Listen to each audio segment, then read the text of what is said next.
বিধানসভা প্রার্থী হিসাবে আজকে আমাদের দলের সুপ্রিমো মমতা বন্দ্যোপাধ্যায় এবং আমাদের দলের সর্বভারতীয় সাধারণ সম্পাদক তথা আমাদের এমপি অভিষেক বন্দ্যোপাধ্যায়ের যে একটা আস্থা আমার প্রতি রেখেছে, দ্বিতীয়বারের মতো চাকুলিয়া বিধানসভায় মনোনীত করেছে প্রার্থী হিসাবে। আমি ওনাদেরকে অশেষ ধন্যবাদ এবং কৃতজ্ঞতা জ্ঞাপন করছি।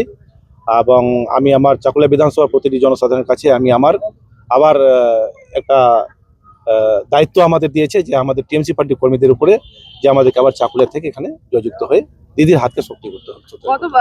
গতবার নির্বাচনে বিশাল ভোটে জয়যুক্ত হয়েছিলেন, এবছর কতটা আশাবাদী, কত ভোটে লিড করবে এবার তৃণমূল কংগ্রেস?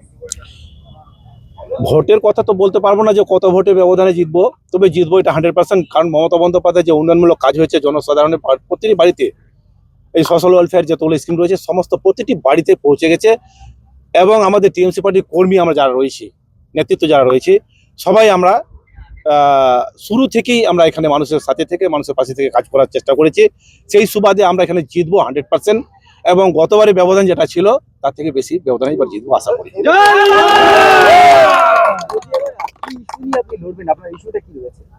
আমাদের ইস্যু হলো একটাই, যে মমতা বন্দ্যোপাধ্যায় মানে নীতি কিংবা যেভাবে তিনি বলছেন, আমাদের দল যেভাবে আমাদেরকে মানে কর্মসূচি দিচ্ছেন সেভাবে আমরা মানুষের সাথে থাকার চেষ্টা করছি।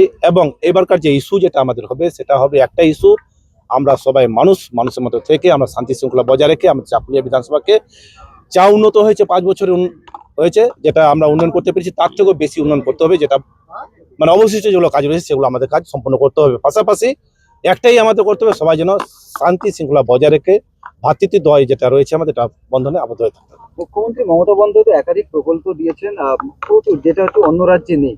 সেই জায়গায় দাঁড়িয়ে যদি আপনি জয়লাভ করেন, আপনার চোখে এমন কোনো কাজ যেটা রয়েছে বাকি সেটি আপনি প্রথমে করবেন? ব্যাপার হলো কাজ তো 90% দিদি করে দিয়েছেন, আমাদের সরকার করে দিয়েছেন। 10% কাজ যেটা রয়েছে শুধু মানুষের কাছে গিয়ে পৌঁছে দেওয়ার ব্যবস্থা, যারা যাদের বাড়িতে এখনো পৌঁছানি সুবিধাগুলো, সেই কাজটা আমরা কর্মী হিসাবে আমরা করছি। আগামী দিনে সেই কাজটাও করব।